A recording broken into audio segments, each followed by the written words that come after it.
stand by for Wyoming Hooking and Hunting Outdoors with your host, Drew Kirby. Yeehaw! Okay. Holy cow! May I have your attention, please? Hey, this is Luke Combs. I am Morgan Wallen. I'm Riley Green. I'm Travis Denning. Hey, I'm Aaron Lewis. Hey, it's Luke Bryan. I'm Tim McGraw. What's up? This is Ian Munsick. This is Craig Morgan. And you're listening to Wyoming Hooking and Hunting Outdoors. My Country 95.5. All right, Janet, we are in week number 2 of 2023, which is really kind of interesting and wild because it feels like exactly how 2022 left us. It's cold, there's snow and ice around, but the ice fishing is really ramping up right now. It is getting good right now, and that's one of the reasons, Drew, that we have the entire Casper Region fisheries biologist crew here with us today. So we have Matt, Jeff, and Nick, who are all the scientists in charge of surveying the waters and figuring out what's going on. The mad scientist with fishing. Or just mad scientist. Let's jump right into some of the conditions over a couple of the reservoirs that we have. How about Seminole and Alcova to start off with Jeff? Jeff, how's it looking so far as we're rolling into 2023? The fishery should be really good in both of those places with robust trout populations. And then Alcova has a fair number of kokanee that are breaking 20 inches. So anglers going through the ice have a chance at those as well. For listeners that don't know about kokanee are our landlocked salmon here in Wyoming that are so fantastic to eat, just like you eat normal salmon. You can cook them and you can do the smake. Here we go. First of the year, you can cook them and do the smoked trout type of salmon and do the fillets on the barbecue. They're absolutely fantastic. So hitting those up at Alcova is a wonderful time for ice fishing. So, Jeff, how's the ice at this point on both of those reservoirs?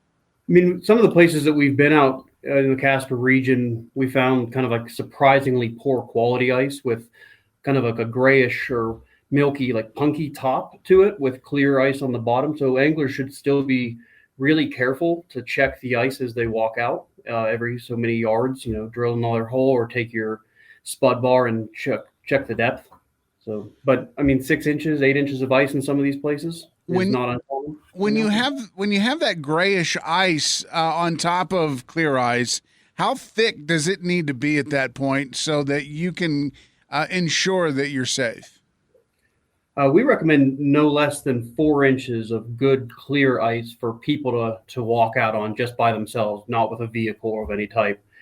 So, I mean, you'd still want to have more than that if it's punky and kind of cloudy looking, because it's just not as structurally sound as it would be if it was nice, hard, clear ice. So if you're getting down and you've got 2 or 3 inches of that nasty ice on top, but you only have maybe 3 inches of clear ice underneath, you still probably should lay off a little bit. Yeah, you should be really careful about walking out on that kind of stuff because it's just really not safe. And Drew, as you know, and the things that we've talked about, the weather really affects the conditions of the ice. And so with our Wyoming winds, that can really change the condition of the ice quickly. It kind of makes, as those winds blow while it's still cold out, it kind of does create that cloudy ice and does make it, as Jeff talks about, kind of punky. And later in the season, when it gets warm and we have those warmer winds, it will actually begin to melt that ice very quickly. So you could be standing at one spot and then look around and you're in the middle of the water. So we do need to remind folks, always awareness. And Jeff, when you're at Seminole or Alcova, do you find that the wind plays a different role at either of those two locations, or is it pretty much the same? I know there's a little elevation difference between the two. Seminole is by far like the windier of those two places, but as for the conditions, I'm not sure that it would necessarily change the ice conditions all that much between the two. The one thing I would caution people to do at Alcova is that the wind will blow snowdrifts up in that middle of the lake kind of portion that never freezes all that solid. There's a lot of flow that happens underneath the ice as the water leaves the canyon and heads down towards the dam. Alcova just doesn't really freeze solid in the middle there very often. And if you get a lot of wind that blows snowdrifts onto that, it'll mask the fact that looks gray or wet on top. So that should be a particularly dangerous spot to kind of check and avoid. So how far out in Alcova is it safe to go on the ice? If it out in the middle doesn't really freeze up fully, how far out is okay? I mean, the little back bays and all that should still be checked, obviously, before they go out on them. But those ones tend to be the ones that are more solidly frozen. You know, it's one of those things that you can't take our word for it. You can't take your buddy's word for it. You know, it's your conditions that you feel safe on, that you need to make sure that you're abiding by. And one of the things that Game and Fish always, you know, reminds folks is we're not out there every day. And so making sure that just because we were there yesterday, conditions can quickly change. And if we say it's good ice, it might not be today. So always make sure that you're comfortable with your own level of safety, and out you go. And, you know, we always recommend that people contact the sporting goods stores. They're often in touch with anglers that come in and visit maybe that night, you know, after they've been out fishing. And so sometimes they're more in the know. And so that's a great place to call and get the latest information. Awesome. Jeff, we appreciate all the info there. And when we come back, we're going to talk Pathfinder, Glendo, and the river. Hang on. Wyoming hooking and hunting outdoors. My Country 95.5. All right, we are back. The show continues. Thank you so much for tuning in. Remember, you can listen to all of our episodes. We have 52 from last year at the My Country 95.5 app on demand. All right, Janet, back talking ice fishing today, and we just talked Alcova and Seminole, but there are a couple other large sources of water that people love to get out on and do some ice fishing too. That's right. You know, we're really lucky here in Casper. We say this, you know, 365 days a year. If you want to go fishing, we've got the fish. We've got the river that runs through town that is super fantastic for a lot of the year. We have local community fisheries such as Lake McKenzie and Yesness Pond, as well as our larger reservoirs up and down the North Platte River. So it's an exciting place to be with lots of outdoor opportunities. And if you love the cold, this winter is your bag. Yeah, it's been a little frigid over the last few weeks, and I'm sure it's going to get even worse over the next few weeks. Now, Nick, you kind of take over and look after Pathfinder, Glendo, and the water on the river. And how's the fishing looking now on those bodies of water?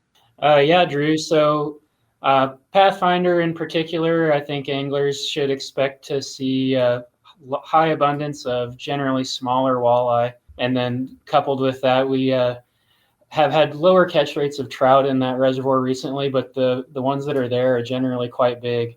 And that reservoir gets quite a bit of attention through the winter because of the large trout that move in and out of the Miracle Mile and the Pathfinder Reservoir. Glendo, I don't think is any secret recently. It's one of the more popular fisheries in the region year-round. And the walleye fishing continues to be fantastic there. In addition to walleye, we've got sauger, channel catfish, yellow perch, crappie. It's just kind of our warm water fishery that continues to produce really good success for people. How does the ice look on those two reservoirs at this point? It's safe to say they're both completely capped with ice, and people I know have been fishing them both for several weeks now. The kind of interesting thing about Glendo, people that have fished it know well, is that the ice around the edges is generally really not very safe, and so people often bring planks or ladders to walk out on to get to the safer ice because the reservoir is filling all winter long. So as the ice rises and the lake fills, it leaves a ring around the outside that's needs extreme caution when people walk across that portion. How far of a ladder do they need, or a plank do they need to make on the banks? Yeah. That really depends, you know, on the part of the lake they're on and on, you know, just how the ice is moving. But I mean, certainly 10 feet or something in that range is probably what most people have. But again, that's something that you have to check for yourself and use extreme caution as you try to get on the ice. Last year, I believe it was at Pathfinder, there was kind of an odd situation that happened where there were guys out doing fishing, and then all of a sudden the ice pulled away from the bank, basically, and separated. And is that something that's common on these reservoirs? No, I wouldn't say it's common, but it certainly has happened in the past. I know, happened here recently at Pathfinder, and a couple of years ago there was another story. You heard of that at Flaming Gorge. I think it's a lot more common on really big bodies of water, like in the Great Lakes. I think it happens every year. Sometimes there's hundreds of people stranded on it. So just a case of if you're on a shelf of ice and the wind's blowing, no guarantee that shelf's going to stay put while you're out there. So. Now, Game and Fish always recommends that anglers wear a life jacket, maybe ice picks, and some other items like that. What are some other safety precautions people need to take on the ice? Go with somebody. Don't ever go out on the ice by yourself. Having your buddy with you that can throw you a rope or something to help pull you out is key. Having dry clothes. It's not a bad idea to have hot liquids like a thermos of hot chocolate or something in your car in case somebody does go through. If it's 20 below and you get soaked, hypothermia is a real deal. And if you don't have a way to dry off and warm up in a big hurry, you could find yourself in a lot of trouble. And of course, Drew, I know you and I have talked about this off air, but the vehicle that Matt is talking about having your clothes and the hot liquids in should not be on the ice. Right. I mean, that's stuff that we want to keep, on shore. And that's, there's a lot of people who have apparently a different comfort level than I do. And they do take their vehicles out on the ice. And just a reminder, like that is not a safe situation. So, Janet, I know that we have kind of talked before about, we've got this great river that flows through our area, and it sometimes freezes up. How's the ice fishing on the river? We absolutely do not encourage people to be on ice on the river at all. But if there's open water, I mean, you can still fish on the river. If you are on the land and you're fishing to that open water, you absolutely can. And we're lucky enough here in Wyoming, and we'll let Jeff kind of address this a little bit as well, that we have a lot of tailwater fisheries that do kind of stay open. And so Jeff can talk a little bit about what to expect there. And we're lucky that the North Platte River can be part of that. Yeah, so I mean, like the Miracle Mile will stay mostly unfrozen down below Cordis Dam. And same with Gray Reef Reservoir for the uppermost stretch. That should stay open fairly long throughout the winter, as long as it doesn't get down to crazy negatives like we just had for a very long period of time. And then the trout fishing, it could be pretty slow, but it tends to be fairly good for on the nicer of the days, as long as you know how to adjust your tackle and use smaller midges, things that come out during the winter time. Awesome, Jeff. Thank you so much. Also, Matt, Janet, and Nick, you guys have a great week. We'll talk to you next week. It's Wyoming Hooking and Hunting Outdoors on My Country 95.5. All right, Brian, we're into the new year now, and things are looking pretty good as far as snowpack, because it's, we've had a little bit, and if folks want to get out and enjoy it, they need to come by here first. Yeah, that snow last week was a whopper, and but it's really good for the mountains. Really good for the Nordic trails up at Casper Mountain. So if you haven't had a chance to experience some snowshoeing or cross country skiing, we can certainly help you on the snowshoeing part of it. Lots of kind of entry level to semi advanced level snowshoes here. And get up there and experience those parks. And you have to keep in mind that when you go up the mountain, you're going up 2,000 to 3,000 feet, so you're looking at a little colder temperatures up there, and conditions are different there as well. Yeah, and what I found most of the time when we go up there, even though the wind's blowing down here, once you get up inside of those 60-foot pine trees, the wind's really not bad. So you've got nice, comfortable conditions and nice groomed trails. So it's obviously a great idea to not only get your snowshoeing equipment, but stock up on hats and gloves and socks and even thermals. It's always good to have those. Yeah, we've still got a good supply of all that cold weather gear, so now's a good time to get in. First aid kits are always a good idea to have when you're heading out. You guys carry multiple levels of first aid kits here too.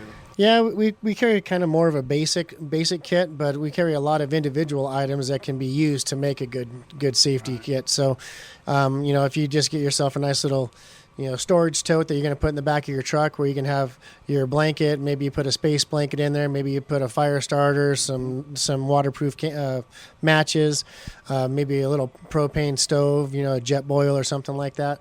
There's lots of different things you can do just to be winter prepared. And that's one of the important parts of it's fun, it's exciting, it's good for your heart and your health. But when you get up there, there's that chance that something could happen and change at any minute. Well, we both experienced, how well a tow rope can help. Yeah, no doubt. you got to have that, especially up on the mountain. You had gone up there just last weekend and noticed that there's pretty high berms of snow everywhere. So even driving up there is really difficult. Yeah, the county parks have done a really good job of keeping the roads cleared and some parking areas opened up. So there's plenty of good access. Take your time when you're driving up there, especially take your time going down.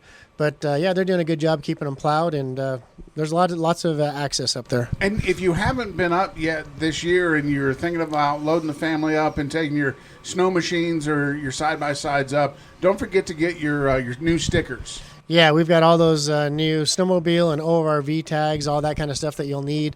Also remember that the state parks, those are also available now too. And you can get the maps of a lot of the general areas as well. Yeah, the county parks has a good resource for that, but we do have some of the snowmobile maps and that kind of stuff available here at the store as well. Come on by, check them out. If you need something for the outdoors, or if you're heading out to enjoy the environment and exercise outside, it's a great idea. And we're getting to the point where a lot of these ice fishing derbies and tournaments are starting to come.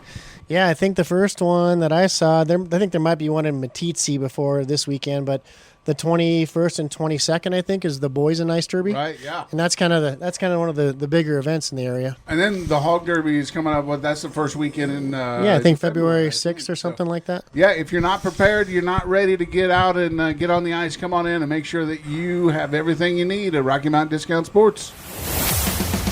My Country 95.5. You're listening to Wyoming Hookin' and Hunting Outdoors.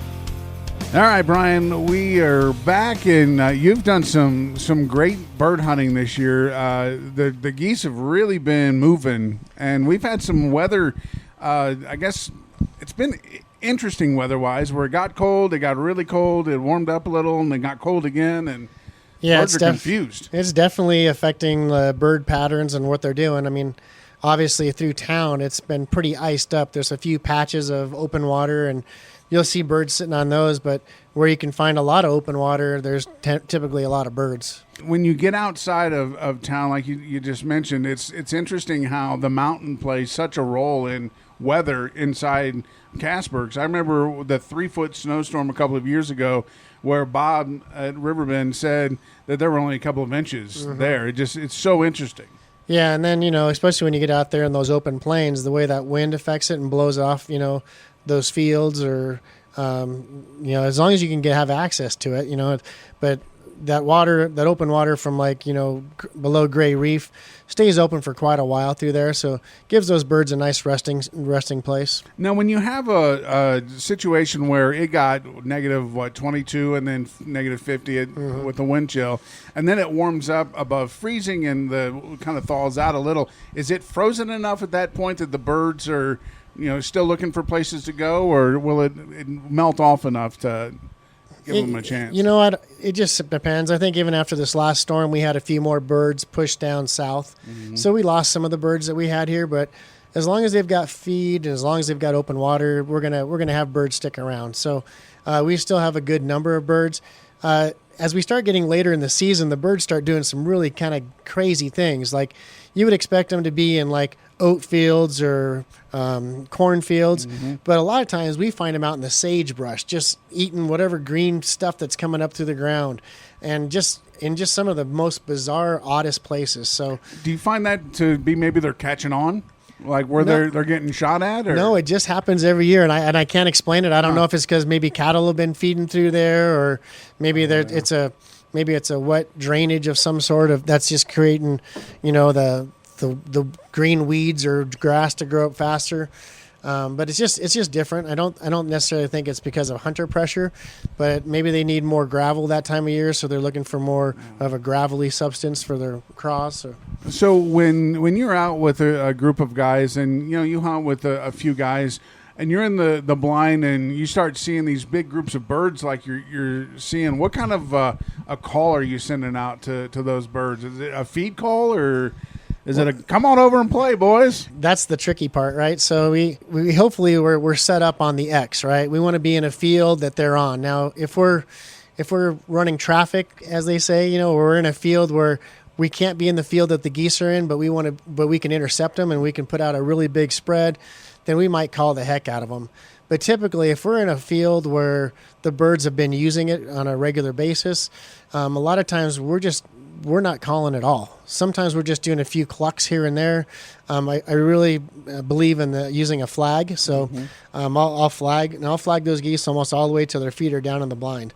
Kind of listening to the birds and what they're wanting to do, and seeing how they're responding to the calls, and being able to get off the call, because I do think that calling too much is sometimes a problem. In this last trip that you took, you had birds that were landing in the decoys, so they obviously are going to call to the others naturally, right? Or do they? I don't know. I mean, the video I showed you that I recorded this last weekend, we had so many birds in the air, and so we typically try not to educate big groups of birds and be a little more selective and shooting at the smaller groups so that we can hopefully hunt those same birds, day after day. And so, yeah, sometimes those birds do hit the ground, but a lot of times when the birds hit the ground, they just start feeding. They don't even pay attention. Right? Or if it's really cold, they just put their heads down and start and go to rest, whatever. We've only got a little while left of duck season. Goose season is maybe a month and a half or so away. So people are going to start focusing really on ice fishing now. And some of these derbies start. The hog derbies in February, and the Boysen Derby is coming up, and. Right. A lot of folks are out there on the ice, and I know that there's good ice and there's bad ice, and then again it kind of goes back to this weather fluctuations where it could be dangerous. Yeah, we've had some consistently cold weather, so that's certainly going to help us, but you still need to be careful, right? And when you're fishing something like the Hog Derby or one of these tournaments, are you fishing a little different than a casual Saturday? Because with more people out... Well, it's... The Hog Derby will have 600 participants, probably, maybe more. I don't even know. And even though it's a derby and there's prizes involved and that kind of stuff, I think most people are there just to have a fun weekend. Right. And so you'll go from one camp to another camp on the ice, and one guy's cooking chili, another guy's frying up brats, and it's not so much a competition as it is just more of camaraderie. I get out there, yeah. But yeah, I mean, everyone's just trying to catch a fish. I mean, and a lot of times it's a great time to bring your kids out there. Obviously, I think the trout are sometimes easier to catch, and you just fish for them a little differently. You're usually not on the bottom. The browns tend to run on the bottom, but a lot of the rainbows, I have my best luck anywhere from 3 to 10 foot under the ice. And so you might be in 50 foot of water, but only fishing just under the ice a little ways. So for the walleyes, usually start shallow in the mornings, move out a little bit deeper in the afternoons, but 20, 25 feet probably for the walleyes. And I don't know, just you got to move around. We've talked about that. Yeah, right. I mean, you can't just drill a hole and put a tip up and say, well, boy, I haven't got a bite on this all day. If you haven't got a bite in an hour, drill another hole. Move. Well, if you do some fishing, or maybe you're going to go out and you need a little advice or help on what you need to take equipment-wise, come on by and check them out. Rocky Mountain Discount Sports. My Country 95.5. You're listening to Wyoming Hooking and Hunting Outdoors. It's Wyoming Hooking and Hunting Outdoors, and it's that time of year. Ice fishing is really big. Earlier in the show, we were talking about what it's looking like at a lot of the area reservoirs with game and fish. And Jay Fountain is on with us this morning, old buddy Jay. And Jay, you got a big deal coming up in a couple weekends that you're inviting people out to. Yeah, it's the Boysen Ice Fishing Derby 2023 over at Boysen Reservoir in Shoshone. Is last year the first year that you did the kids' trophies and stuff? No, this is I think my third year running the Boysen one. Now, Jay, you made an impact over the last couple of years with a wild hunter and fisherman, especially with the kids. Yeah, they really seem to enjoy it. It brings a lot more people out, gets the kids involved. That's why I strive to do all this. It just makes it fun for everybody. Yeah, when you get the kids in there and get them out on the ice and, you put them in the hut with you and you get to bond a little more. Yeah, I got to take a friend of mine, Jake Baker. I actually had met that kid a couple of years ago, and he had never been ice fishing, and he really wanted to go. And I was able to round up some stuff for that young man and donate it to him. And then seeing the excitement and everything on their face is what does it for me. It's priceless. You've been doing wild hunters and fishermen for quite a while now, and the numbers there are building too. Oh yeah, it's growing every day. We get new people constantly, 3 to 10 people a day, and they seem to really enjoy the page. I really like that people get on there and they're proud. It's like an online fishing story or hunting story where you can back the story up with the pictures and post them on the page. Yeah, and that's the reason why I started started out as a Facebook page and moved to where I am now. That is a place where people can interact and share their tips and their tricks and their stories and, post all the pictures. At the top of the group photo, I'll change that every so often and display a kid with their first animal or their first fish.